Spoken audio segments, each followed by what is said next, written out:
Should I put money into a 401k or a Roth 401k?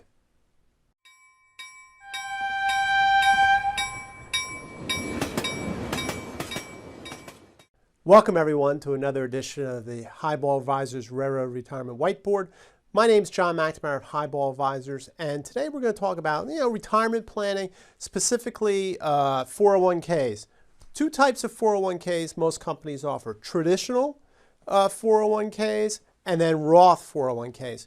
So let's walk through them all, and then we'll think about how we should be thinking about which one should we put our money in, right? So traditional 401k is tax deferred, right? So that money doesn't get taxed. There's no income tax until you withdraw that money later into retirement, most likely in retirement. And then you have the Roth 401k. Now what that does is you pay right away with your after-tax money, okay?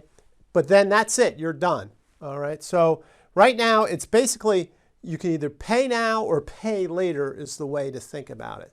Okay, so if you pay now and do a Roth 401k, it's just going to cost you more up front. Okay, if you have $10,000 and you're a 20% tax bracket, let's just say, just trying to keep this real simple, you got to pay your $2,000 in taxes, you invest your $8,000, and however that grows, that's it. That's it for the taxes, okay?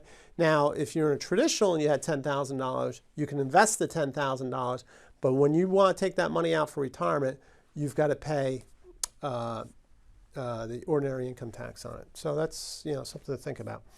All right, and then obviously in retirement, tax-free income, really, really valuable stuff.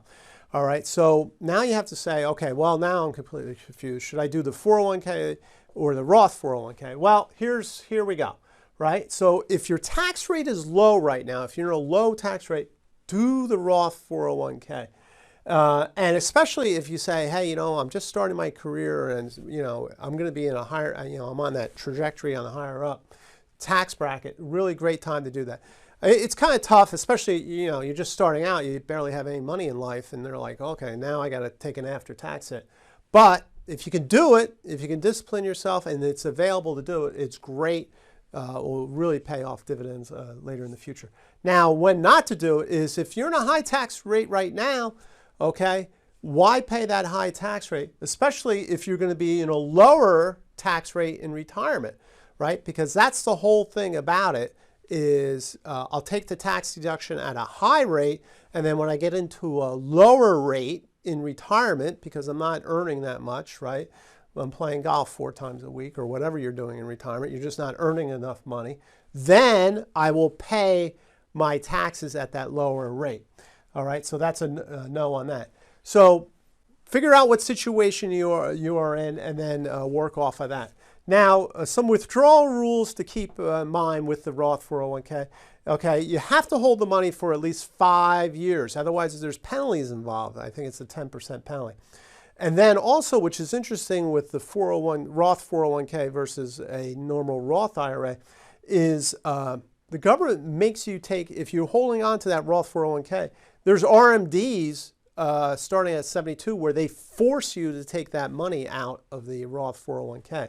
So what you can do is just at retirement, take your Roth 401k and just roll into a Roth IRA, and then you don't have to worry about it. That's a good thing to do right away. And then finally, when you do your planning on withdrawals, right, use your Roths, especially a Roth IRA, a Roth 401k, as your last accounts that you want to withdraw from. You want to withdraw from taxable and tax deferred, then the Roth, because that's tax-free income and that's growing. All right, so you don't want to be, you don't want to touch that one. So let that one grow and grow and grow tax-free, because let's say if you need money for a vacation house, an RV, or even health care, you can take that money out tax-free and it won't really affect your move you up into a higher income bracket. So that's really nice about the Roths. So I hope you found this very useful.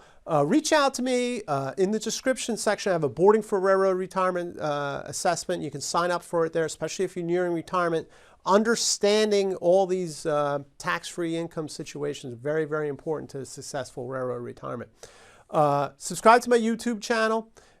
Click on the notification bell to get the latest whiteboard video. And until next time, everyone, please stay safe, stay on track, and take care. So long, everybody. Bye.